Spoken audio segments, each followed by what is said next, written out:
بسم اللہ الرحمن الرحیم۔ ناظرین، کسی گھر میں ایک عجیب و غریب ناگن رہتی تھی جو روزانہ سونے کا ایک انڈا دیا کرتی۔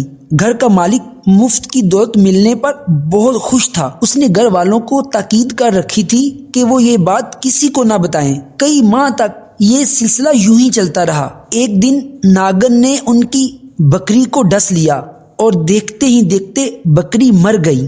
گھر والوں کو بڑا غصہ آیا اور وہ ناگن کو ڈھونڈنے لگے تاکہ اسے مار سکیں، مگر اس شخص نے یہ کہہ کر گھر والوں کو ٹھنڈا کر دیا کہ ہمیں ناگن سے ملنے والا سونے کا انڈا بکری کی قیمت سے کہیں زیادہ مہنگا ہے، لہٰذا پریشان ہونے کی ضرورت نہیں۔ کچھ عرصہ بعد ناگن نے ان کے پالتو گدھے کو بھی ڈس لیا اور وہ بھی مر گیا۔ اب کی بار وہ لالچی شخص گھبرایا، مگر تھوڑی ہی دیر میں دوبارہ لالچ کے نشے میں آ گیا اور کہنے لگا، اس نے آج ہمارا دوسرا جانور بھی مار ڈالا۔ خیر کوئی بات نہیں، اس نے کسی انسان کو تو نقصان نہیں پہنچایا۔ گھر والے چپ ہو رہے۔ اس کے بعد 2 سال تک ناگن نے کسی کو نہ ڈسا۔ گھر والے اپنے جانوروں کو بھول گئے۔ اچانک ایک دن پھر ناگن نے ان کے غلام کو ڈس لیا۔ اس بیچارے نے مدد کے لیے اپنے مالک کو پکارا، مگر اس سے پہلے کہ مالک اس تک پہنچتا زہر کی وجہ سے غلام مر گیا۔ اب وہ لالچی شخص پریشان ہو کر کہنے لگا، اس ناگن کا زہر تو بہت خطرناک ہے، اس نے جس کو ڈسا وہ فوراً مر گیا، کہیں یہ میرے گھر والوں میں سے کسی کو نہ ڈس لے۔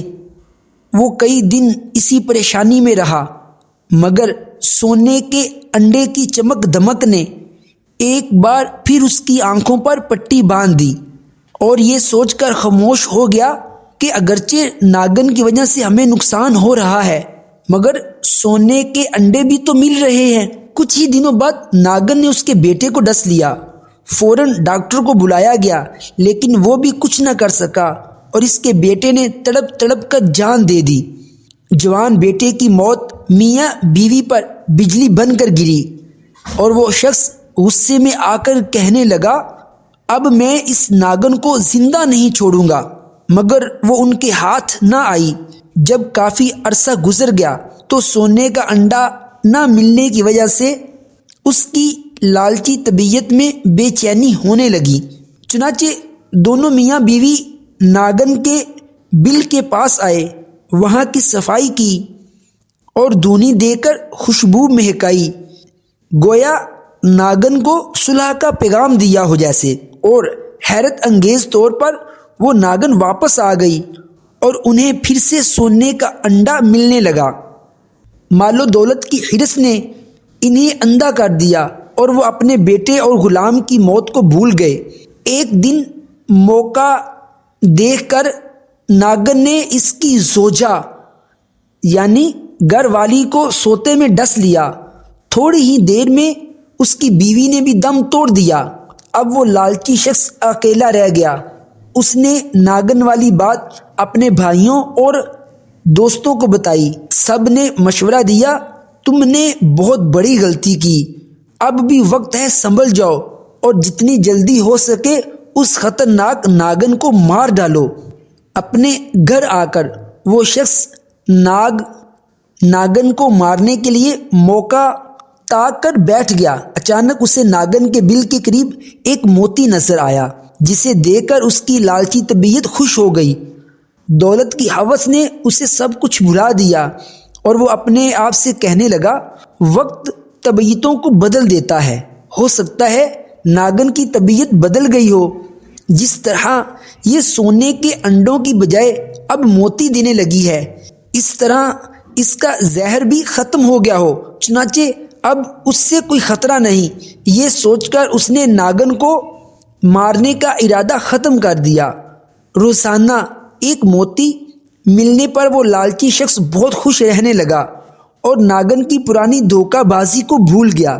ایک دن اس نے سارا سونا اور موتی برتن میں ڈالے اور اس پر سر رکھ کر سو گیا۔ اسی رات ناگن نے اسے بھی ڈس لیا۔ جب اس کی چیخیں بلند ہوئیں تو آس پاس کے لوگ وہاں پہنچ گئے اور اس سے کہنے لگے، تم نے اسے مارنے میں سستی کی اور لالچ میں آ کر اپنی جان دو پر لگا دی۔ لالچی شخص شرم کے مارے کچھ نہ بول سکا۔